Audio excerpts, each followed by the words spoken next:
I, 27-year-old female, and my husband, 29-year-old male, are on vacation with our 1-year-old and my husband's family, brother, 2 sisters, mom, and grandma. This trip meant a lot to me as I have been here once before and absolutely loved it. I was very excited to experience this again with my husband and my son. Here's where the issue is. My husband is not someone who takes photos. I can count on one hand how many photos I have with me and my son. Meanwhile, I've taken hundreds of candid photos of my husband with our son. It honestly makes me very sad to think my son will have no photos to look back on. It looks like I wasn't even present in his life, even though we spend every waking hour together and do loads of fun activities. I told my husband it was very important to take at least a few decent photos during this trip. Fast forward, we have 2 days left in our trip and we have no photos. I brought it up many times and he would just say, "Oh, we'll take them later." Halfway through our trip, I even brought up my frustrations to his sister with him there. I expressed to her how I really wanted nice pictures. My husband kind of haphazardly said, "Okay, we'll take some." Again, it never happened. But that's not what made me angry. This morning, my husband left with his family and they went out without me. They ended up going to the spot that I've been asking to take pictures at since we got here. Y'all, these people had a full-on photo shoot without me. That's not even the kicker. When we met up later to eat, my sister-in-law comes up to me and says, "We know you're going to be heartbroken, but look at these beautiful photos we took." Then proceeds to show me dozens of photos of them with my husband, without me or my son. I honestly couldn't hide my anger, and I just left back to our hotel. Since then, I've told my husband I need space, and I'm very angry. He refused to give me space, and I ended up getting very angry with him and told him to leave. I'm actually so heartbroken and sad. I feel sad for my son. My husband said I ruined this trip, but I honestly feel like he did, not me. I'm looking at the handful of photos I took by myself. All I have is 2 selfies of me and my son. Meanwhile, they took the camera I bought for this trip and took amazing photos without me. This trip overall has been very hard on me. We're the only ones with a baby and our son has not been adjusting well. He doesn't want to eat solids and will only co-sleep with me. Neither my husband nor his family has been helping me, and I've been left out of a lot of excursions.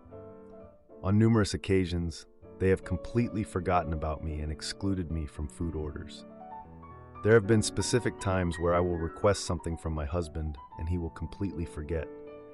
I feel invisible and small. All I wanted was a few nice photos. I even planned them out and bought specific outfits. I still haven't spoken to my husband. How do I move forward? Update. So first, let me clear a few things up. For those asking, my husband is generally amazing. He's a very involved father and husband and helps out immensely. However, he has no emotional intelligence at all, and I have to constantly spell things out for him. He is also very forgetful, and this is the root of most of our issues. What do you say to someone when their reason for most things is, "I forgot"? My husband was not present when my sister-in-law showed me the pictures they took. He was walking ahead of them. After that, I got angry and went back to the hotel. I told my husband I'm very upset and didn't feel like talking about it now. He kept pushing, and eventually I told him vaguely what was upsetting me. I said we would sit down properly to talk about it in the morning. This morning when I woke up, my husband was not there. I went to my in-laws' room and they were all gone too. When I messaged them, they said they went to get breakfast and do some shopping. I was livid. I called my husband, who told me to hop on the bus and come. I did this once before when they left me. I told him absolutely not, and to find me a car to take me to my parents' place. Also, I don't speak the language where we are, and they do. He started freaking out, asking what's wrong, and said he would come back right now and we would talk. We sat down and I told him how I have felt left out this entire trip and how they keep leaving without me. We spoke about him taking photos with them, and I told him how his sister was rubbing it in my face. He said he told them in that moment that he didn't want to take pictures without me, but they forced him. I told him, "You're a grown butt man, no one can force you to do anything. Plus, I was literally on the way. Why not say, wait until she comes?" And I asked him, "Why didn't you take me back and take pictures?" Although he was very apologetic, he said he just forgot. I said, clearly my needs are not important to you then if you can just forget like that. We also spoke about his mom and how she's overly obsessed with him, textbook definition of a toxic boy mom.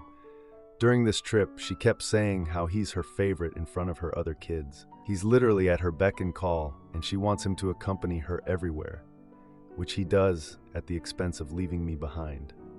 On multiple occasions during this trip, I told him I wanted to do specific things. But as soon as his mom wants to go somewhere, he would leave me behind to accompany her. I told him we need to set boundaries if this is going to work. Lastly, we spoke about how no one has been helping me with my son. Since we arrived 10 days ago, he has barely been eating solids. I can visibly see he's losing weight. Over the last 10 days, I've been stressing out going to multiple stores buying various foods, snacks for him to have.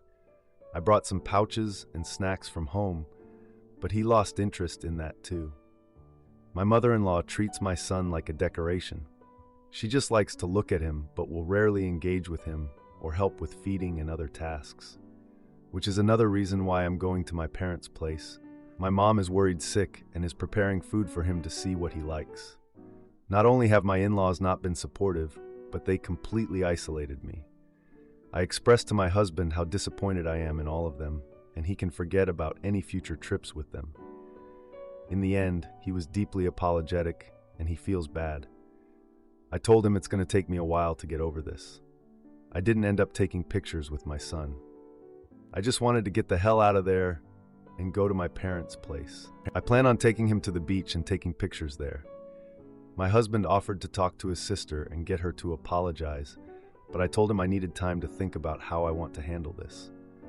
He also offered to come with me to the hotel my parents are at, but I told him I need space.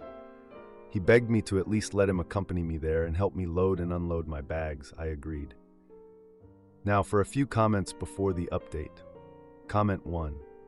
Couples. Counseling as soon as possible. That is my advice, but I am going to add something else, even though I don't want to seem like I'm jumping to conclusions.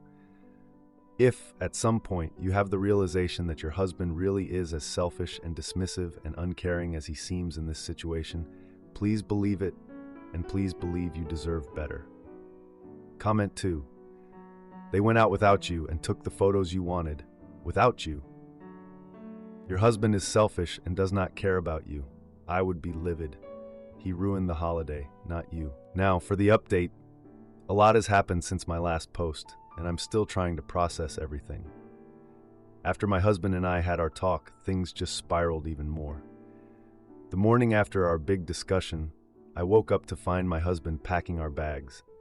He said he had talked to his mom and explained how her behavior was affecting our family. She apparently broke down, saying she didn't realize the impact of her actions. I was skeptical, but it was a start. He promised we'd spend the rest of the trip as a family unit, just the three of us. But then, his brother knocked on our door. He had overheard everything and accused me of trying to tear the family apart. My husband tried to calm him down, but his brother was furious. He said I was being selfish and that I should have just gone along with whatever the family wanted. It was a mess. They ended up in a shouting match right there in the hallway. Guests were peeking out of their rooms, and our son started crying from all the noise. It was a scene straight out of a drama show. Later that day, my husband's grandma pulled me aside. She's always been kind to me, but this time, her eyes were cold. She told me that I had no right to come into their family and make demands. She said that if I couldn't handle their way of life, maybe I wasn't the right woman for her grandson. That hurt more than anything because I've always respected her. My husband stood up for me, though. He told his grandma that I was his wife and the mother of his child, and that he chose me. That's when his mom stepped in and started crying, saying she just wanted her family to be happy. It was a complete turnaround from her earlier behavior. I didn't know what to believe anymore. The next day, my husband tried to make things right. He planned a day just for us at the beach. It was supposed to be a fresh start, but when we got there, his sisters were already there. They said it was a coincidence, but I didn't buy it. They kept making snide comments about how I finally got what I wanted. It was clear they were still upset. My husband was stuck in the middle, trying to keep the peace. He did take some photos of me and our son, but the mood was ruined. I could tell he was trying, but the damage was done. The tension was thick, and I just wanted to leave. On our last night, my husband's family planned a big dinner. I didn't want to go, but my husband begged me to give it one last chance. I agreed, for his sake. But halfway through dinner, his sister brought up the photo incident again. She said she was sorry if it hurt me, but that I needed to understand that they were a close family and did things together. It was like a slap in the face. My husband was furious and they got into another argument, right there in the restaurant. I couldn't take it anymore. I left the table and went back to our room. My husband came back later, and we packed in silence. We left early the next morning, and the car ride to my parents' hotel was tense. My husband helped with the bags, but we barely spoke. Sister-in-law sees my self-harm scars and cuts me off from her kid, but then I find out she's pregnant again. My brother, who is 22 years old, met his now wife when he was 17. They got married right after my sister-in-law got pregnant, which was 2 years ago. I admired my sister-in-law from the very first time that I met her. She's sweet and kind, she knows what she wants, and is a stubborn person, but I always thought that it's one of the best things about her. When my nephew was born, I was in a bad place mentally. I'm diagnosed with major depressive disorder and schizophrenia, but at that time I didn't know what was wrong with me. I also struggled with self-harm big time, to the point in which my whole body was covered in cuts. I remember the first time I got to hold my nephew. My arms were stinging so badly, but once I looked into his eyes, it became one of my favorite memories. I always tried to keep to myself and never told anyone about my problems. I just didn't want to make them as miserable as me, I guess. 4 days ago, I decided to come clean, no pun intended, since soon it's summer and I didn't plan on walking around in long-sleeved shirts again. My mom cried, and it turned into this whole big thing which I was trying to avoid, but I was glad to have their support. My sister-in-law was awfully quiet throughout the whole thing. Once I finally got to break out of my mother's embrace, I went to talk to her. That's when she sprung up from her seat, took my nephew, and told my brother they need to go. My brother protested at first, but she convinced him they have some important stuff to do back home. I felt so awkward and so hurt because of it, but I kept making excuses for her. I swear that when she looked back at me, she looked repulsed and disgusted. I texted her after some time. She left me on read. So I tried calling her or my brother. Neither of them picked up or replied to my messages. That was until 7 hours ago. My sister-in-law sent me a quite short text, which I'm embarrassed to admit made me cry for hours on end. It's translated from my language, so some things may not make sense. Sorry for responding so late, but I needed to sort everything out in my head and think about what to do next. Words can't express how sorry I am for your mental struggles and scars. You are truly a strong person, and I admire your resilience. It pains me to say this, but I think it's best if we limit contact. Your scars are a part of you, and I have no right to ask you to hide them, so you shouldn't see my nephew's name anymore. If he's exposed to such negative behaviors from a young age, there's a chance he might want to try them himself. Please don't hold any grudges against me. You must understand that my son's well-being is more important than anything else. I don't know what to do. I don't want to tell my family because I know they'll start overreacting and make my sister-in-law do something she doesn't feel comfortable doing. I'm not a mother, so maybe I just can't understand this, but I don't think that what she did is fair. I love my nephew so much, and the thought of not being here to see him grow up makes me sick. I honestly don't know what to do. How do I get her to change her mind? Now, for a few comments before the update. Comment 1. Firstly, I am so glad you opened up to your family about your mental health struggles, and I hope you are on your way to recovery. Keep on track. I do think your sister-in-law was out of line with that message and response. Babies don't remember anything from that age. She is probably one of those people that has a schizophrenia phobia and doesn't understand it is a manageable condition that many people in the world have and live normal lives. Schizophrenia has a really bad reputation in the media, and there are not enough stories about people managing it, just the negative and rare stories where people hurt or unalive others. She probably thinks she needs to protect her baby by keeping him away from you, i.e., if she is harming herself, what's stopping her from harming my baby? Your sister-in-law is an ignorant woman. The only thing I would do is respect your sister-in-law's boundaries. But I would tell my family, at this stage you can't kick up a fuss or else it will be weaponized to show how mentally ill you are. Just stay calm, collected. Your family can advocate for you on your behalf. I hope with time your sister-in-law comes around and starts seeing you again, not your scars. All the best. Comment 2. Firstly, I am so proud of you for being able to talk openly about these things, and I hope someone you actually know has told you that. It takes so much mental fortitude to be able to speak openly about this. I tried to unalive myself about 10 months ago, and had to explain to my 4-year-old nephew, in kid terms, that Auntie was sick and he couldn't jump all over me like he usually does. Just for a little while. I'd just gotten out of the hospital, and seeing him made my recovery so much easier. He accepted that easily. I have scars up my arm from teenage self-harm that are visible, and not once has any of my young nieces or nephews asked. And if they do, Auntie got hurt when she was younger suffices. They are part of me and they don't know me without them, so why would they ask? Just like my tattoos. It's on their auntie, and they don't even notice them. Kids are curious creatures, absolutely. But they aren't protecting their child. They are separating themselves from you because they don't know how to deal with it. Give them some space and let your sister-in-law process. You also need time to process and realize this is a her problem, not a you problem. Now, for the update. Hey everyone. A lot has happened since my last post, and I'm still trying to process it all. I never expected things to take such a turn, but here we are. After my sister-in-law sent that text, I was devastated. I couldn't believe she'd cut me off from my nephew because of my scars. It felt like a punch to the gut, especially since I've always admired her. She was the one who, despite her stubbornness, seemed to have a heart of gold. But I guess even the kindest people have their limits. I spent the next few days in a daze, trying to figure out what to do. I didn't want to cause a rift in the family, but I also couldn't imagine not being part of my nephew's life. It was during one of those long, sleepless nights that I remembered something important about my sister-in-law's past.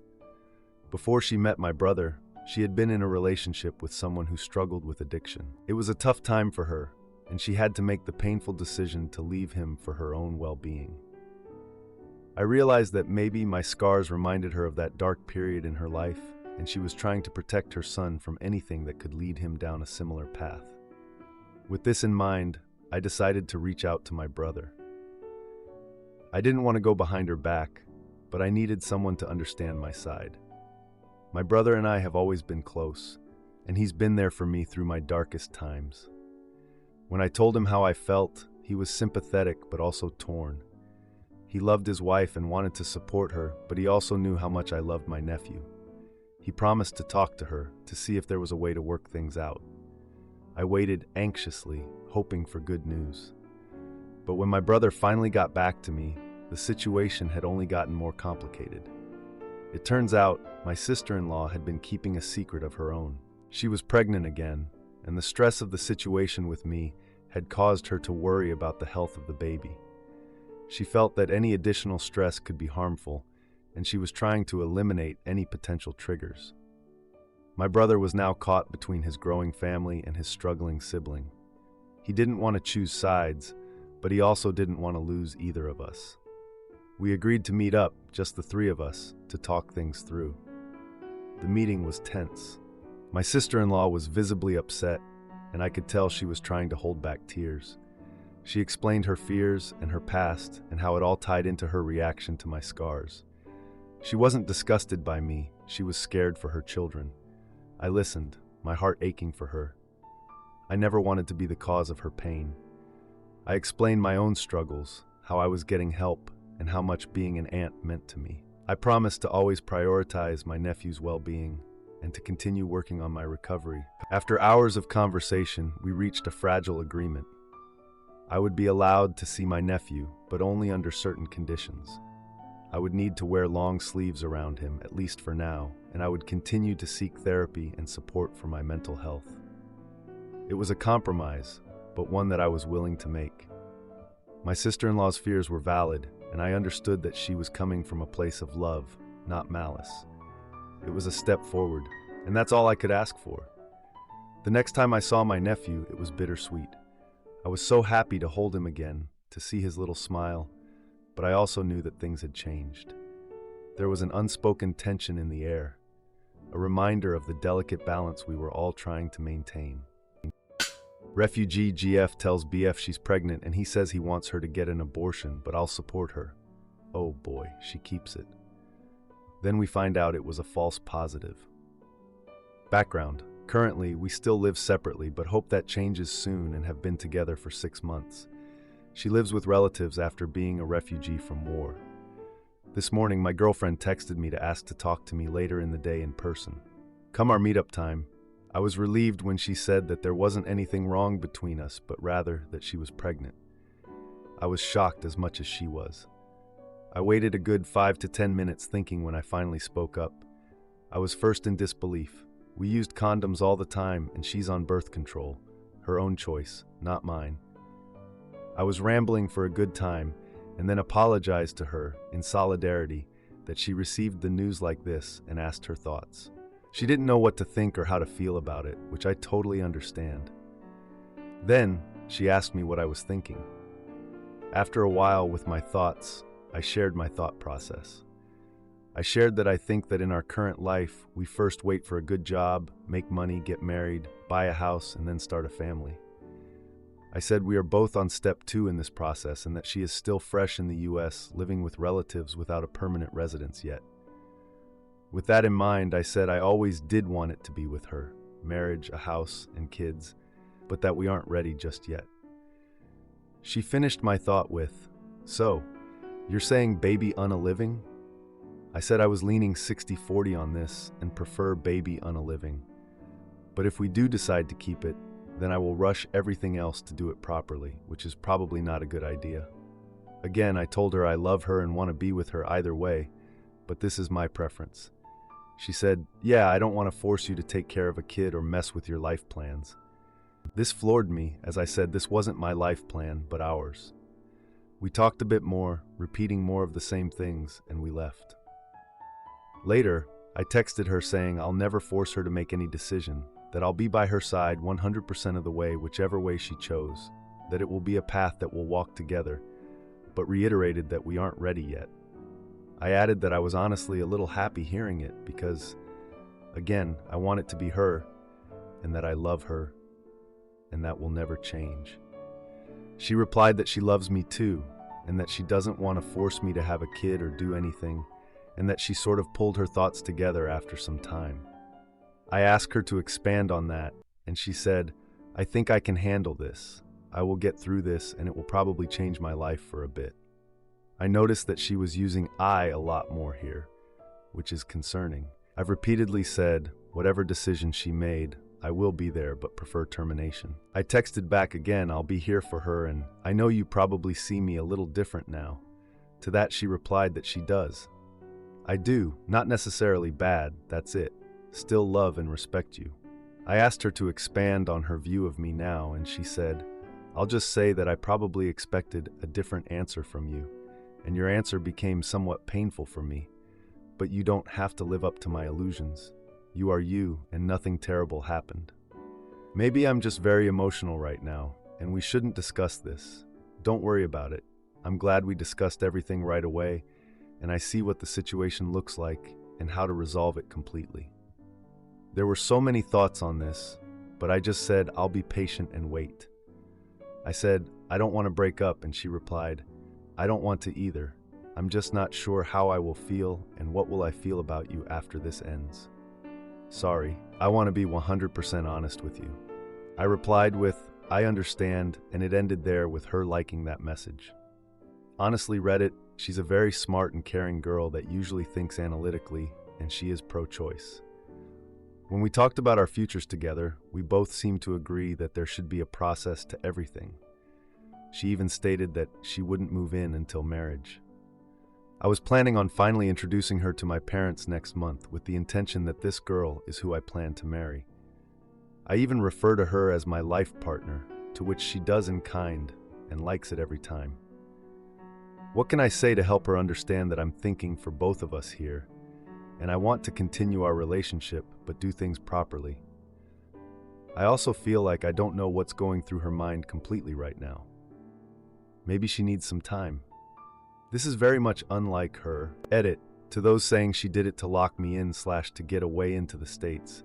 She has higher education and is in process for permanent residence and has a salaried job. Now for a few comments before the update. Comment 1. Later I texted her saying I'll never force her to make any decision, that I'll be by her side 100% of the way, whichever way she chose, that it will be a path that we'll walk together, but reiterated that we aren't ready yet. I added that I was honestly a little happy hearing it, because again, I want it to be her, and that I love her, and that will never change. This is where you lost her. She already knows you think you are not ready yet. You didn't need to reiterate it, and doing so negated anything you previously said about supporting her, whatever decision she made. Now she feels like she has to terminate the pregnancy, or you'll be angry and resentful, but she knows that if she does terminate, there's a good chance she'll be the one who's angry and resentful. She's kind of in a no-win situation here, because either way, one of you will be unhappy with whatever choice she makes. Comment 2. Think of it from this perspective. I've been with a man for 6 months, and we love each other. I got pregnant, and when I told him, he stayed quiet for a while. After about 10 minutes, he started talking about it, and he suggested baby unaliving and said he was leaning more towards that but would still support me. I don't know what to do now, because I feel like if I don't abort, he will grow to resent me. I also feel that because he would prefer baby unaliving, he might leave me down the road if I don't do it. He's not ready for this, and I don't know if I am either, but I don't think he understands the gravity of the situation. For a lot of women, baby unaliving is an emotional process. If a man suggested I abort, I'd be hurt, upset, and look at him like he is thinking selfishly and not taking my body and feelings into account. Now, for the update. Hey Reddit, a lot has happened since my last post, and I've got to get this off my chest. The past week has been a journey of emotions and events that I never saw coming. After our intense conversation about the pregnancy, things took a turn. My girlfriend, who had always been the analytical type, started to become distant. It was like she was processing everything on her own, and I felt helpless watching her struggle with the decision. She's always been fiercely independent, a trait that helped her survive the war back home and start anew in the US. But this was different. This was about us, our future. I remember when we first met, how she told me about her journey to the US, the relatives she lived with, and her dreams of stability and a family. She had this strength about her, a resilience that I admired. And now, faced with this unexpected pregnancy, I saw that same strength, but it was tinged with uncertainty. We met up a few days later and she dropped a bombshell. She had decided to keep the baby. She explained that after much thought, she couldn't go through with a baby unaliving. I was stunned. I had always known her to be pro-choice, and while I supported her decision, I couldn't hide my concern about how this would change everything. The conversation that followed was one of the hardest we've ever had. She confessed that she had always imagined having a child under different circumstances, but now that it was happening, she couldn't turn away from it. She saw it as a sign, a new path that we hadn't planned, but was ours nonetheless. I couldn't help but think back to our earlier days, the plans we made, and the steps we were taking towards a future together. We had talked about waiting for the right time, about doing things in order, but life, it seems, had other plans for us. As the days passed, we tried to navigate this new reality. I started to rush things, looking for better job opportunities, searching for a place we could call our own. I wanted to prove to her and maybe to myself that I could step up, that I could be the partner she needed in this unexpected journey. But then another twist. She started having complications. We spent long hours at the hospital, and the doctors were concerned. It was a high-risk pregnancy, they said, and it would require careful monitoring. I watched her, this strong, incredible woman, grappling with fear and hope all at once. It was heart-wrenching. We had a confrontation one night after a particularly stressful doctor's visit. She accused me of only sticking around out of obligation, not out of desire for this child or for our future. It hurt because I knew my initial reaction to the pregnancy had planted seeds of doubt in her mind. I had to reassure her again and again that I was here because I loved her, not because I felt trapped. In the midst of all this, we had to deal with the reactions of our families. Her relatives were supportive but worried given the complications. My parents, who hadn't even met her yet, were shocked. I had planned to introduce her to them under completely different circumstances. Now, I was telling them that not only was she going to be a part of our family, but she was also carrying their grandchild. The stress of it all started to take its toll on our relationship. We had less time for each other, as doctor's appointments and preparations for the baby took over our lives. We were both scared, and it was like we were walking on eggshells, trying not to let our fears and frustrations spill over. Then, just when we thought we couldn't handle any more surprises, the biggest one of all came. At her next appointment, the doctor informed us that there had been a mistake. She wasn't pregnant after all. It was a false positive, a rare but not unheard of occurrence. We were in shock. All the plans, the fears, the decisions we had made were suddenly irrelevant. We left the hospital in silence, each lost in our own thoughts. The relief was palpable, but so was the sense of loss. We had prepared ourselves for a future that was no longer going to happen. It was a bittersweet moment, one that neither of us knew how to navigate. Now, we're trying to pick up the pieces, to figure out where we go from here. Our relationship has been tested in ways we never imagined. We've seen each other at our most vulnerable, our most scared, and our most hopeful. It's changed us, and I'm not sure where that leaves us. If you like this video, you'll probably like these too. Also, while you're here, please consider subscribing. It's your support that keeps this channel alive and allows me to make better and longer videos. Have a great day.